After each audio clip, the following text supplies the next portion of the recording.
Hola, hoy vamos a abrir las páginas del Boletín Oficial del Estado. El BOE del sábado 4 de octubre de 2025. Sí, eso es.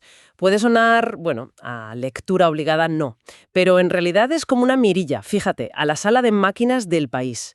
Veremos cómo se toman decisiones, pues que van desde la investigación astronómica hasta, no sé, la gestión de una huelga o el precio de los cigarros. Efectivamente.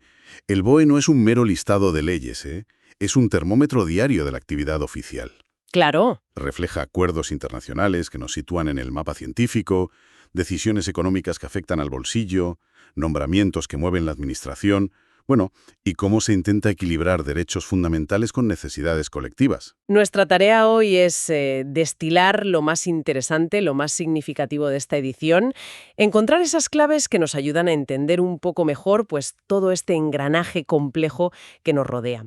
Empezamos nuestro análisis, arrancamos mirando muy arriba. Se publica una adenda a un convenio entre el Instituto de Astrofísica de Canarias, el IAC, y el Instituto Nacional de Astrofísica Italiano, el INAF. Así, el convenio IAC-INAF. Exacto. El objetivo es prorrogar y modificar su colaboración en la red de telescopios ASTRI. Instalada en el observatorio del Teide, ¿verdad? Sí, en el observatorio del Teide. Una noticia que, bueno, nos conecta con la exploración del universo. Y es una conexión importante, ¿sí? El observatorio del Teide es uno de los mejores lugares del mundo para la astronomía. Y este tipo de colaboraciones internacionales pues son esenciales para proyectos de gran escala. Claro. La red ASTRI en concreto se dedica a observar rayos gamma de muy alta energía. Son como ventanas a fenómenos cósmicos extremos, como agujeros negros supermasivos, o los remanentes de explosiones estelares. Esta prórroga asegura que España siga ahí, en la primera línea de esta investigación. Pero con tantos observatorios y proyectos internacionales, ¿qué hace especialmente valiosa esta colaboración ítalo-española para la red ASTRI en concreto? Buena pregunta. A ver, ASTRI es un proyecto precursor para el Cherenkov Telescope Array, el CTA, que será el futuro gran observatorio mundial de rayos gamma. Ajá. Entonces, la colaboración con Italia aquí es clave porque combina, por un lado, la experiencia italiana en desarrollar estos telescopios específicos. Los ASTRI son prototipos para el CTA, de hecho. Entiendo. Dos países muy bien, estratégicamente, dentro del consorcio CTA. No es solo investigar, es también desarrollar y validar tecnología punta. Entendido. Y de las estrellas bajamos a la Tierra, a Cantabria. A Cantabria, sí. Nos encontramos con una modificación de la Declaración de Impacto Ambiental, la famosa DIA, de un parque eólico llamado El Escudo. Y el motivo es bastante llamativo, ¿eh? Se han descubierto poblaciones de dos plantas acuáticas en peligro de extinción, Luronium natans y Pilularia globulifera. Muy cerca de donde iban los aerogeneradores, además. Exacto, muy cerca. Aquí tenemos un claro ejemplo de cómo, la realidad sobre el terreno puede chocar con los planes sobre el papel. Y cómo la legislación ambiental intenta mediar en eso. Claro. El hallazgo de estas especies, que están protegidas a nivel europeo, pues obligó a paralizar temporalmente las obras en la zona de 3 aerogeneradores concretos, el 2021 y 22. Vaya. Y ahora, el BOE recoge la modificación oficial de la DIA. Incorpora medidas correctoras que se exigieron al promotor, como por ejemplo, alejar las plataformas de esos molinos de las charcas donde viven las plantas. Vaya. ¿Y es habitual que se encuentren especies protegidas después de que un proyecto ya tenga la DIA aprobada y las obras estén en marcha? Podría parecer, no sé, un fallo en la evaluación inicial. Hombre, no es lo más común, pero sí, sucede.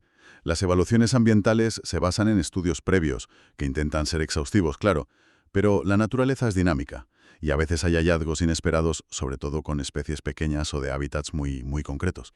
Entiendo. Lo importante aquí es que el mecanismo de la vía permite esta adaptación. Demuestra que no es solo un trámite burocrático inicial, sino un instrumento que puede y debe reaccionar ante nueva información relevante para proteger el medio ambiente. Es, la ley ambiental mostrando sus dientes, por así decirlo. Y además, la propia resolución menciona un debate interesante. ¿Estas plantas estaban allí de forma natural o fueron introducidas artificialmente? Exacto. Y esa pregunta no es ninguna tontería, ¿eh? Tiene implicaciones legales serias. Claro. La ley del patrimonio natural y la biodiversidad trata de forma diferente las especies autóctonas en peligro y las que pudieran haber sido introducidas, incluso si son valiosas. La Dirección General de Montes y Biodiversidad de Cantabria, de hecho, piden su informe que el ministerio investigue el origen de estas poblaciones. Ah, mira. Y a renovables, vaya. Dejamos la ecología y pasamos a la economía energética. El BOE también publica una resolución que actualiza los valores de la retribución a la operación para el último trimestre de 2025. Sí. Esto afecta a ciertas instalaciones de energías renovables, cogeneración y residuos. Concretamente, a aquellas cuyos costes dependen directamente del precio del combustible que usan. Así es. Se establecen los precios estimados de referencia para calcular esa retribución. El mercado eléctrico diario, menos fixado en 73,52 euros megavatio para este cálculo, los derechos de emisión de CO2, el gas natural en el MIFGAS, diferentes tipos de biomasa, en fin. Vale. Esta actualización es periódica, trimestral de hecho, y sigue una nueva metodología establecida por una orden ministerial reciente, la Orden TED 526-2024. ¿Y cuál es la clave de esta actualización? O sea, ¿por qué es importante para el sector y para nosotros? Pues la clave es intentar que la retribución que reciben estas plantas se ajuste lo mejor posible a sus costes reales, costes que fluctúan mucho con los precios de los combustibles fósiles, o la biomasa, o los derechos de CO2.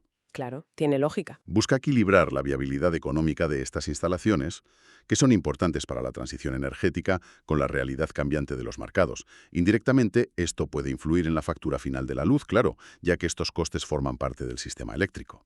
Es un ajuste fino regulatorio, constante, en un sector estratégico y muy volátil. Pasamos ahora a la maquinaria interna del Estado, a la administración pública. Como es habitual, el BOE está lleno de nombramientos y ceses. Hoy vemos cómo se nombran catedráticos y profesores titulares en varias universidades públicas. La UNED, Alicante, Málaga, Salamanca, País Vasco. En áreas muy diversas además. Sí, literatura española, derecho civil, física aplicada. Y también nombramientos de funcionarios de carrera que han superado sus procesos selectivos. Por ejemplo, se nombran especialistas cartográficos para ministerios como el de Transportes o el de Transición Ecológica. Vemos aquí cómo culminan distintos caminos para acceder a la función pública. Exacto. La oposición pura y dura, superar exámenes, el concurso, que es valoración de méritos, o para ciertos puestos, la libre designación. Es cierto, porque también aparece una resolución curiosa. Se declara desierta una plaza de secretario o secretaria de subdirector general en el Ministerio de Sanidad, y esta se convocaba por libre designación. Exacto. La libre designación se reserva para puestos de confianza o de especial responsabilidad. Que se declare desierta significa simplemente que o bien ningún candidato se presentó o ninguno de los que se presentaron fue considerado idóneo por el órgano convocante. Ajá. Esto nos recuerda que, aunque se llame libre, no es arbitraria, debe cumplir unos requisitos mínimos. Y es importante fijarse también en que todas estas resoluciones, nombramientos, ceses, plazas desiertas, siempre indican los recursos posibles. Siempre. El de reposición ante el mismo órgano o el contencioso administrativo ante los tribunales. Son las garantías legales para las personas afectadas. Cambiando de tercio dentro de la administración, hay una resolución del Ministerio de Trabajo que me ha llamado la atención. Actualiza los calendarios de conservación de documentos. Básicamente deciden cuánto tiempo hay que guardar ciertos papeles y cuándo se pueden destruir o mandar al archivo histórico. Sí, puede sonar a burocracia interna, pero es fundamental. Es la gestión documental a gran escala. Hay un órgano clave en esto, la Comisión Superior Calificadora de Documentos Administrativos, la CSCDA. ¿La CSCDA? Que es quien establece estas reglas para distintas series documentales, o sea, tipos de expedientes. Hoy vemos reglas para expedientes de subvenciones, del programa Prepara de ayudas a parados o del antiguo programa de escuelas taller, por ejemplo. Es increíble pensar que una comisión decide qué parte de la memoria administrativa se borra, ¿no? ¿Hay criterios claros o es muy subjetivo? Hay criterios bastante definidos, sí, aunque siempre hay un margen de valoración, claro. Se busca un equilibrio. Hay que conservar lo que obliga a la ley, los plazos legales, lo que tiene valor probatorio para derechos de ciudadanos o de la propia administración. Vale. Y, por supuesto, lo que tiene valor histórico e informativo para el futuro. A veces, para series muy voluminosas y repetitivas, se aplica el muestreo. Se conserva solo una selección representativa. Ah, mira tú. Lo que no cumple estos criterios se propone para eliminación, para evitar la acumulación masiva e inmanejable de información. Estas decisiones afectan a todos los niveles, desde los archivos de gestión en las oficinas hasta el Archivo General de la Administración, el AGA, o los archivos históricos provinciales. En el fondo, se está decidiendo qué rastro dejamos para el futuro. Y de la gestión interna a un conflicto laboral de actualidad. El BOE recoge una resolución de la delegación del Gobierno en Cataluña sobre una huelga general convocada en esa comunidad autónoma, del 6 al 15 de octubre por sindicatos como IAC e Intersindical CSC. Sí, La resolución fija los servicios mínimos para las empresas de seguridad privada. pero ojo, no para todas las empresas de seguridad que operan en Cataluña, sino específicamente para aquellas que no son exclusivamente catalanas. Ah, vale. O sea, las que tienen su domicilio social fuera de Cataluña o cuyo ámbito de actuación supera el territorio catalán. Para estas, la competencia para fijar servicios mínimos en caso de huelga recae en la delegación del Gobierno del Estado. Entiendo la distinción competencial. Lo que llama la atención son los porcentajes de servicios mínimos que se establecen. Son altísimos. Hablan de un 85% del personal para el transporte de fondos y valores Sí, sí. y hasta un 90% para la vigilancia en infraestructuras críticas como puertos, aeropuertos, centrales nucleares o energéticas. Sí, los porcentajes son elevados y reflejan la tensión inherente entre dos elementos. Por un lado, el derecho fundamental a la huelga, reconocido en el artículo 28.2 de la Constitución. Claro. Ujú. Y por otro, la necesidad de garantizar servicios esenciales para la comunidad y la seguridad pública. La resolución justifica estos porcentajes por la naturaleza crítica de los servicios de seguridad privada, especialmente en infraestructuras estratégicas, y menciona explícitamente como factor coadyuvante el nivel 4 de alerta antiterrorista que está vigente, el nivel 4/5. Claro, hay que ponderar derechos. Pero fijar un 90% en infraestructuras críticas suena a que en la práctica el derecho a huelga queda muy limitado en esos sectores, ¿no? Sin duda, es el eterno debate en la fijación de servicios mínimos. El objetivo legal es encontrar un equilibrio proporcionado. Pero definir esa proporción es siempre complejo y a menudo, pues, objeto de controversia y recursos judiciales. Me imagino. La Administración argumenta que la seguridad es un bien superior que justifica una limitación significativa del derecho de huelga en estos ámbitos tan sensibles, sobre todo en el contexto actual. Es un claro ejemplo de cómo el BOE refleja decisiones donde colisionan derechos e intereses legítimos, y donde la Administración tiene que tomar partido, justificándolo legalmente, claro. Nos movemos ahora al bloque de economía, mercados y también algo de cultura. Empezamos con algo muy tangible. El Ministerio de Hacienda publica nuevos precios de venta al público para distintas marcas y labores de tabaco. En estancos de la península y Baleares. Eso es. Vemos desde la cajetilla de King Gold a 4,60 hasta cosas, bueno, más exclusivas. Sí, entre los ejemplos llama la atención un envase de 5 cigarros de la marca Montecristo, modelo Elva edición limitada 2025, que se venderá a 600 euros. 600 euros por 5 cigarros. Vaya tela. Eso sí que es exclusividad. Me pregunto qué justifica ese precio más allá de la marca y los impuestos. Bueno, a ver, estos precios los proponen los propios fabricantes e importadores.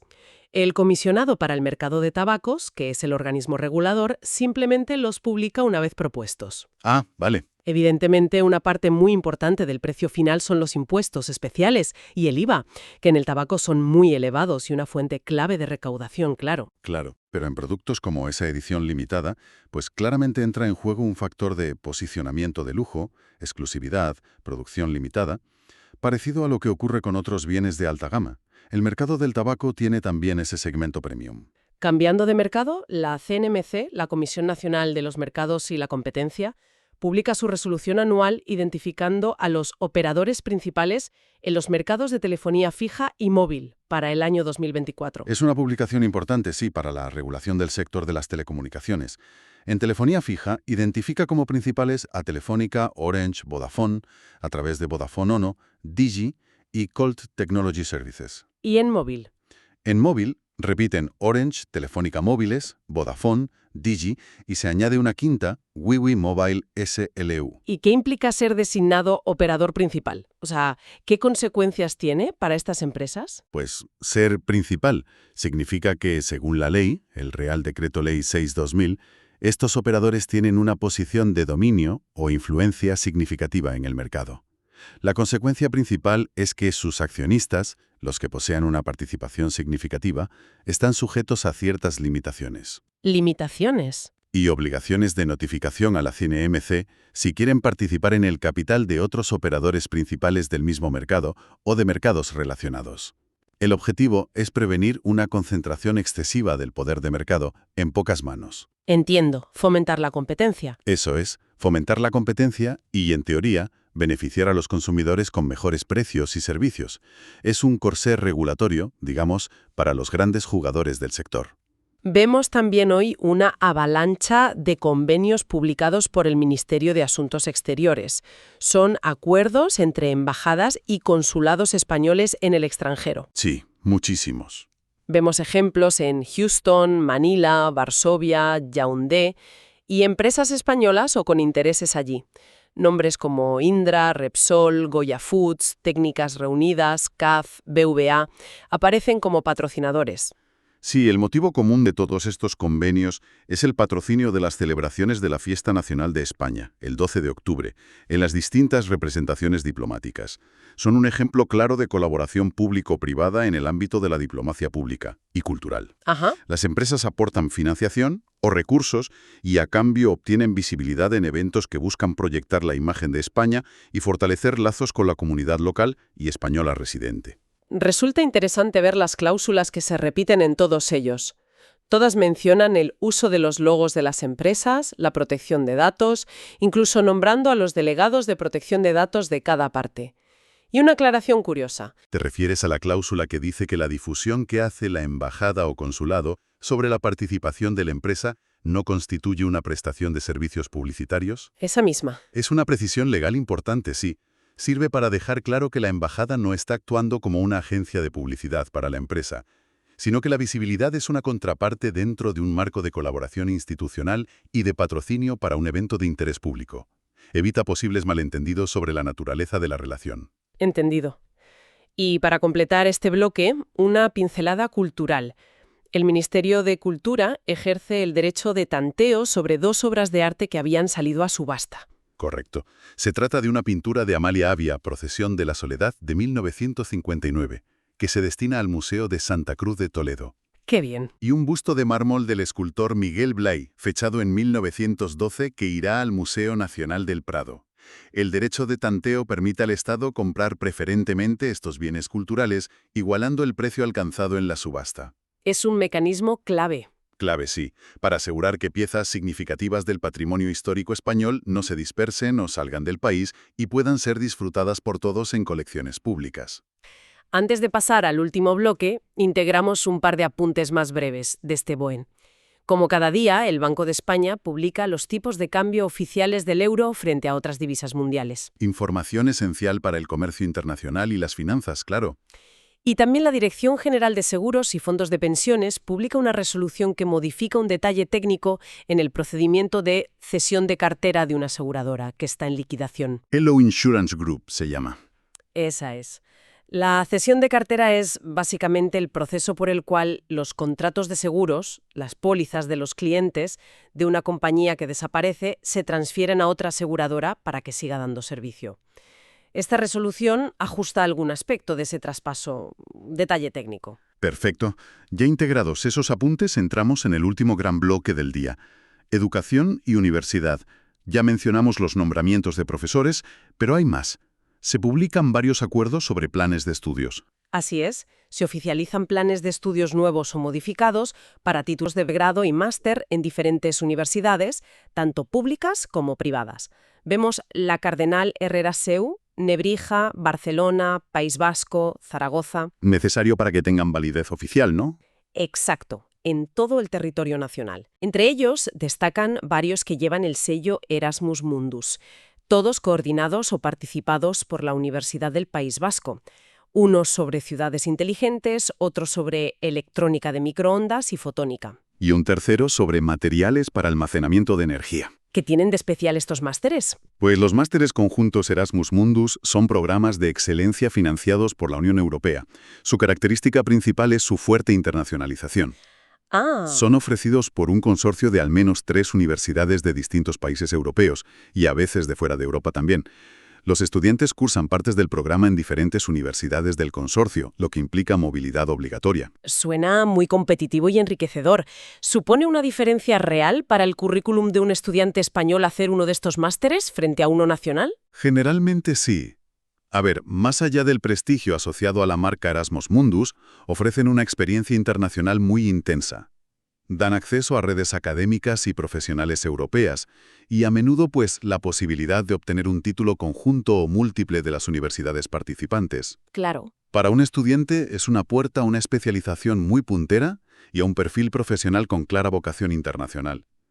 Que universidades españolas lideren o participen activamente en estos consorcios es, un indicador de la calidad y la capacidad de internacionalización de nuestro sistema de educación superior. Muy interesante. También en el ámbito de la colaboración vemos 2 convenios marco firmados por ministerios con universidades. Defensa firma con la Universidad Católica de Valencia San Vicente Mártir. Sí, el objetivo de este convenio es promover la cultura de defensa en la sociedad. Busca fomentar actividades docentes, de investigación y de difusión, jornadas, seminarios, publicaciones que ayuden a entender mejor la política de seguridad y defensa de España, el papel de las Fuerzas Armadas, los retos geopolíticos. Entiendo. Es una forma de acercar un ámbito a veces percibido como distante al debate académico y ciudadano, en línea con lo que pide la Ley Orgánica de la Defensa Nacional. Y el otro convenio es entre el Ministerio del Interior y la Universidad de Extremadura.